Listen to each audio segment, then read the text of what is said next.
नमस्ते। आज हम भीमराव अंबेडकर के एक बहुत ही गहरे और आज के समय में भी उतने ही जरूरी एक विचार पर बात करने वाले हैं। एक ऐसा विचार जो हमारे समाज की सेहत के बारे में एक कड़वी लेकिन जरूरी सच्चाई बताता है। जरा इस बात पर गौर कीजिए। उदासीनता सबसे खराब तरह की बीमारी है जो लोगों को प्रभावित कर सकती है। सुनने में बहुत सीधी सादी बात लगती है ना? लेकिन इसकी गहराई, जरा सोचिए, सिर्फ कुछ शब्द और उनमें समाज की कितनी बड़ी हकीकत छिपी हुई है। ये एक ऐसे बयान है जो वाकई हमें रुककर सोचने पर मजबूर कर देता है। तो चलिए इसको थोड़ा और करीब से समझते हैं। देखिए, अंबेडकर यहां सिर्फ अपनी कोई राय नहीं दे रहे हैं। नहीं, वो एक तरह से समाज का डायग्नोसिस कर रहे हैं। जैसे कोई डॉक्टर किसी बीमारी का पता लगाता है, ठीक वैसे ही वो समाज की एक बहुत ही बुनियादी, एक फंडामेंटल बीमारी की पहचान कर रहे हैं। और जो बात सबसे ज्यादा ध्यान खींचती है वो है बीमारी शब्द का इस्तेमाल।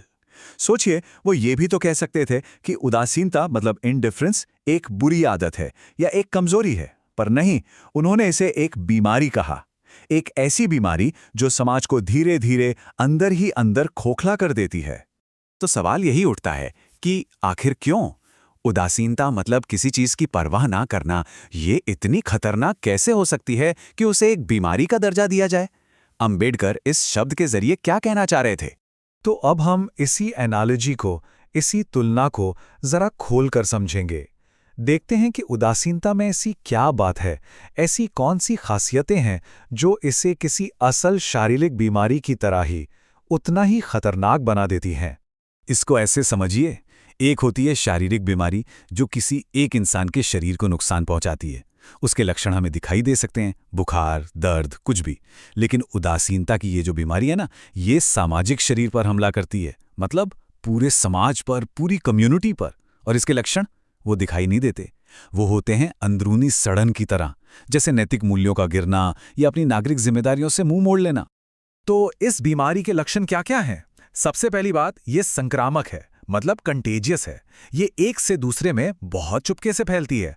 जब लोग देखते हैं कि अरे आसपास किसी को कोई फर्क नहीं पड़ रहा, तो वो भी परवाह करना छोड़ देते हैं। दूसरा, ये समाज को पंगु बना देती है, पैरालाइज कर देती है।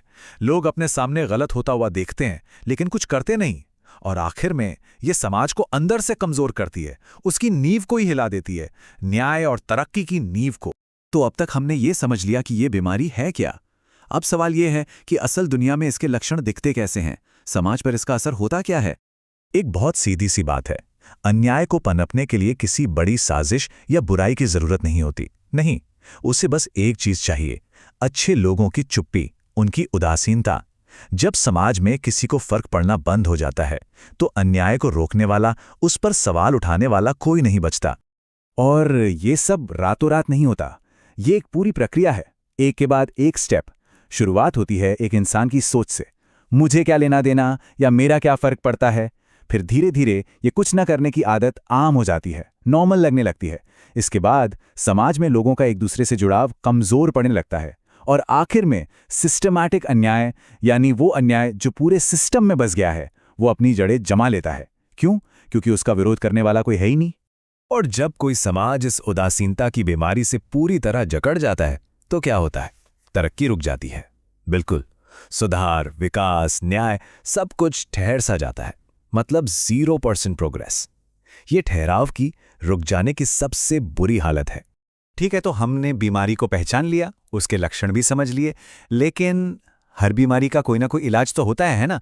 तो सवाल यह है कि इस सामाजिक बीमारी का, इस उदासीनता का इलाज क्या है?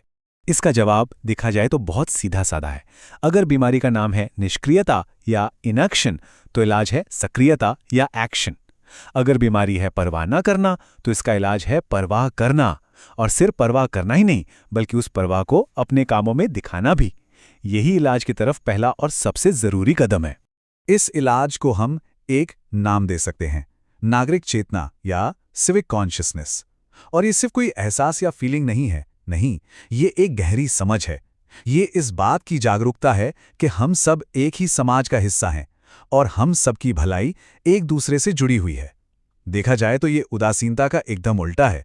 तो अंबेडकर ने हमें इस बीमारी के बारे में चेतावनी तो दे दी, और अगर ये सच है, अगर उदासीनता वाकई सबसे खराब बीमारियों में से एक है, तो आखिरी और सबसे बड़ा सवाल हम सबके लिए यही है कि क्या हम इसके इलाज का हिस्सा बनने को तैयार हैं?